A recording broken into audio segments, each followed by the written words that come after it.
ಅಸೂಯೆಕೋರಿಗೆ ಮೃಷ್ಟಾನ್ನ ಭೋಜನವೇ ಸಿಕ್ಕಿದೆ. ದರ್ಶನ್ ಅರೆಸ್ಟ್ ಆದಲ್ಲಿಂದ ಹಿಡಿದು ಇಲ್ಲಿಯವರೆಗೆ ದರ್ಶನ್ ಅವರನ್ನ ಹಿಡ್ಕೊಂಡು ನೇತಾಡ್ತಾನೆ ಇದ್ದಾರೆ.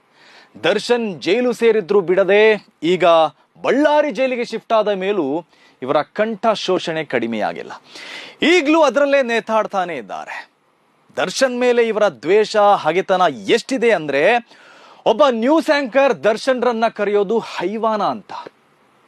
ಆಂಕರ್ ಮೊನ್ನೆ ಹೇಳ್ತಾನೆ, ದರ್ಶನ್ ದನ ಇದ್ದಂಗೆ ಇದ್ದಾನೆ ಅಂತ.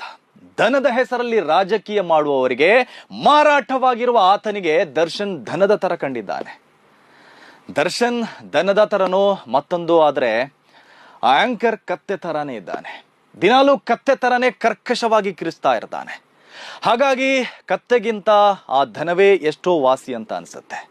ದರ್ಶನ್ ಮೇಲೆ ಒಬ್ಬನನ್ನ ಕೊಂದ ಆರೋಪ ಅಷ್ಟೇ ಇದೆ. ಆದ್ರೆ ಹೈವಾನ ಅಂತ ಕರೆಯೋ ಆಂಕರ್ ಆ ಆಸಾಮಿ ಇದ್ದಾನಲ್ಲ, ಆತ ದ್ವೇಷದ ಸಿದ್ಧಾಂತವನ್ನ ತಲೆಯಲ್ಲಿ ತುಂಬಿಕೊಂಡು ಈ ಸಮಾಜವನ್ನ ಕುಲಗೆಡಿಸುವ ಕೆಲಸ ಮಾಡ್ತಾ ಇದ್ದಾನೆ.